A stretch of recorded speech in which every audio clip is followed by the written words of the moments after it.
Hello everyone, Radhe Radhe. तो चलिए फटाफट पंचवर्षीय योजना को रिवाइज कर लेते हैं। पंचवर्षीय योजना 1928 में जोसेफ स्टैलिन द्वारा भारत में 12 पंचवर्षीय योजना है 1951 से लेकर के 2017 तक। प्रथम पंचवर्षीय योजना कब आई? 1 अप्रैल 1951 से 31 मार्च 1956 तक, यानी 1951 से 1956 5 वर्ष। ये हेरोल्ड डामर मॉडल पर आधारित थी। लक्ष्य इसका 2.1% था, प्राप्ति हुई थी 3.36%।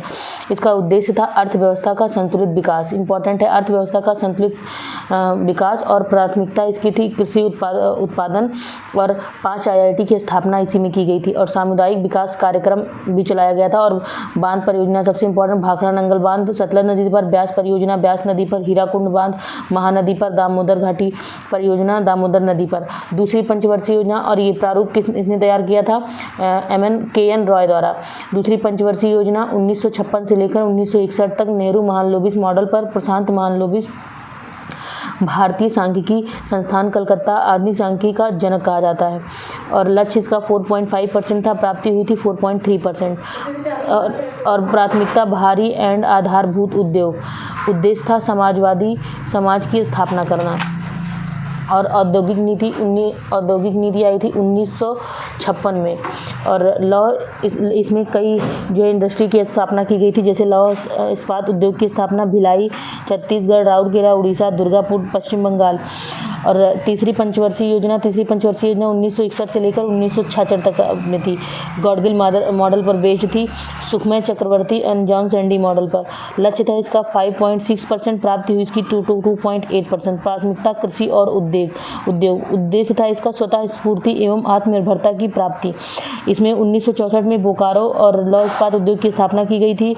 और सबसे इम्पोर्टेंट 1965 में FCI भारतीय खाद्य निगम की स्थापना की गई थी। और 1965 में ही ACP कृषि कीमत उद्योग। और 1966 में ही ग्रीन रिवॉल्यूशन हरित क्रांति आई थी। फिर आता असफलता के इसके कारण रहे हैं। असफलता का कारण पूछा जाता है कि 1962 में चीन से युद्ध हुआ था, 1964 में नेहरू की मौत हो गई थी, 1965 में बंगाल में सूखा पड़ा था, 1965 में पाक के साथ युद्ध हुआ था। ये सब इसकी असफलता के कारण रहे हैं, और सबसे असफल योजना रही है। फिर आता है वार्षिक योजना, एनुअल प्लान। इसके बाद थोड़ा सा ब्रेक हुआ, एनुअल प्लान आया 1966 से 1969 तक। एक एनुअल प्लान रहा, एक वर्ष का अंतराल रहा, तो इसको योजना अवकाश या शून्य योजना कहा जाता है। यहाँ से क्वेश्चन बनता है। फिर आता है चौथी पंचवर्षीय योजना। हमने देखा 66 तक तीसरी पंचवर्षीय, चौथी पंचवर्षीय योजना इतने गैप के बाद 1969 में आई। 1969 से 74 तक चली। गॉडगिल मॉडल पर बेस्ड थी। लक्ष्य इसका 5.7 था, प्राप्ति हुई थी 3.3%। सब में नहीं याद रखना है, बस गॉडगिल मॉडल पे बेस्ड थी। इसमें इसरो की स्थापना हुई थी, और अशोक चंद्र और एलन मात्रे मॉडल पर आधारित थी। और इसका जो है इसरो की स्थापना और तारापुर महाराष्ट्र परमाणु ऊर्जा संचालन और पोखरण परमाणु परीक्षण हुआ था। और यहाँ पर क्या कृषि वृद्धि दर को इंक्रीज करने के लिए था। परिवार नियोजन कार्यक्रम इसी में चलाया गया था, और 14 बैंकों का राष्ट्रीयकरण किया गया था, और सूखा प्रवणित क्षेत्र कार्यक्रम चलाया गया था। फिर आता है पाँचवीं पंचवर्षीय योजना 1974 से 1978 तक। पाँचवीं पंचवर्षीय योजना केवल 4 वर्षीय योजना थी। पाँचवीं पंचवर्षीय योजना ऐसी थी कि केवल 4 साल के लिए थी। DP धर मॉडल पे थी। गरीबी हटाओ का नारा इसी में दिया गया था, और भारतीय राष्ट्रीय राजमार्ग प्रणाली इसी में चलाई गई थी। और जनता पार्टी द्वारा 1 साल पहले इस योजना को समाप्त कर दिया गया। फिर आया अनवरत योजना 1978 से 1980। इसका अवधारणा थी गुन्नार मेडार मॉडल पर बुक एशियन ड्रामा। पुरानी योजनाओं को नए सिरों से लागू करना, प्रोफेसर DT लकड़वाला की उसमें भारत ने लागू किया। रोलिंग प्लान अनवरत योजना, यहाँ पर भी गैप। फिर आई छठवीं पंचवर्षीय योजना। छठवीं पंचवर्षीय योजना 1980 से लेकर 85 तक, 5 साल। इसमें सबसे इंपॉर्टेंट है, इसी में नाबार्ड की स्थापना हुई। नाबार्ड की स्थापना 12 जुलाई 1982। एग्जिम बैंक की स्थापना ये आयात निर्यात के लिए होता है 1 जनवरी 1982। फिर आता है प्राथमिकता इसकी थी गरीबी को कम करना, रोजगार को इंक्रीज करना। 6 बैंकों का राष्ट्रीयकरण इसमें किया गया था, और इसमें कुछ ज़्यादा याद नहीं रखना है। फिर यहाँ आ गया सातवीं पंचवर्षीय योजना। सातवीं पंचवर्षीय योजना 1985 से 1990 तक रही। खाद्यान्न उत्पादन, ये PYQ है कि कौन सी पंचवर्षीय योजना में खाद्यान्न उत्पादन की बढ़ोतरी के लिए था, तो ये था। उसके बाद इसी में से सेबी की स्थापना की गई 12 अप्रैल 1988। इसके बाद जवाहर रोजगार योजना इसी में चलाई गई 1989 में। फिर आता है वार्षिक योजना। वार्षिक योजना 1990 से 1992 तक। कारण भुगतान संतुलन समस्या, आयात ज़्यादा निर्यात कम था। फिर आया आठवीं पंचवर्षीय योजना। आठवीं पंचवर्षीय योजना में क्या था, 1992 से 1997 तक, और इसका उद्देश्य अवसंरचना को इंक्रीज करना। पीएम इस टाइम नरसिम्हा राव थे और ये क्या फाइनेंस मिनिस्टर थे मनमोहन सिंह। इसके बाद इसमें मध्याह्न भोजन कार्यक्रम चलाया गया और प्रधानमंत्री रोजगार कार्यक्रम WTO की स्थापना में इसी में हुई और LPG रिफॉर्म इसी में चलाए गए। इंपॉर्टेंट है कि क्योंकि LPG रिफॉर्म 1991 में स्टार्ट हुआ था, तो ये देखिए 1992 से 1997 तक की योजना रही है। फिर आया 9वीं पंचवर्षीय योजना। छोटा अटल बिहारी वाजपेयी प्राथमिकता थी सामाजिक न्याय, और इसमें से देख लेते सर्व शिक्षा अभियान 2001 में चलाया गया था। और फिर 10वीं पंचवर्षीय योजना 2002 से 2007, और इसमें क्या थी, इसमें नरेगा चला था और गरीबी को कम करना, रोजगार को इंक्रीज़ करना। कुछ ना समझ में आए तो ये तो सबका उद्देश्य रहा ही है।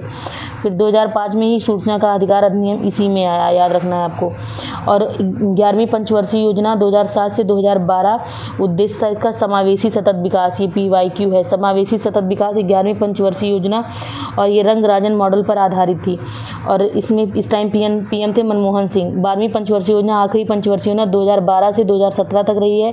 इसका उद्देश्य था तीव्रतर सतत समावेशी विकास, और इसमें कुछ नहीं, बेटी बचाओ बेटी पढ़ाओ भी इसी में था। फिर आया योजना आयोग, सबसे इम्पोर्टेंट है योजना आयोग, विदेशी मॉडल था। ये स्थापना 15 मार्च 1950 को हुई। केसी नियोगी समिति पंडित जवाहरलाल नेहरू द्वारा, और ये कैसी है, गैर संवैधानिक है। मुख्यालय इसका नई दिल्ली में है। पदेन अध्यक्ष इसके PM होते थे, और पदेन सचिव NDC के सचिव। और इसमें है कि ये देखिए PM द्वारा अपॉइंट फर्स्ट गुलजारी लाल नंदा, और अंतिम रहे हैं 23वें मोंटेग सिंह अहलूवालिया। ये पेट में पूछा गया है और ये PYQ भी है। और इसके बाद यहाँ ये ख़त्म कर दी गई, समाप्ति 1 जनवरी 2015 को इसकी समाप्ति हो गई PM नरेंद्र मोदी द्वारा। फिर राष्ट्रीय विकास परिषद, क्या राष्ट्रीय विकास परिषद, ये भी गैर संवैधानिक संस्था है। ये सारी पंचवर्षीय योजनाओं जितनी थी उसको चलाने के लिए इसकी परमिशन की ज़रूरत होती है। यानी आपसे पूछा जाएगा कि पंचवर्षीय योजनाओं को चलाने के लिए किसकी ज़रूरत पड़ती है, राष्ट्रीय विकास परिषद यानी NDC की परमिशन की ज़रूरत होती है। देखिए 5 ईयर प्लान का अंतिम स्वरूप देना, मंजूरी इसी की होती है।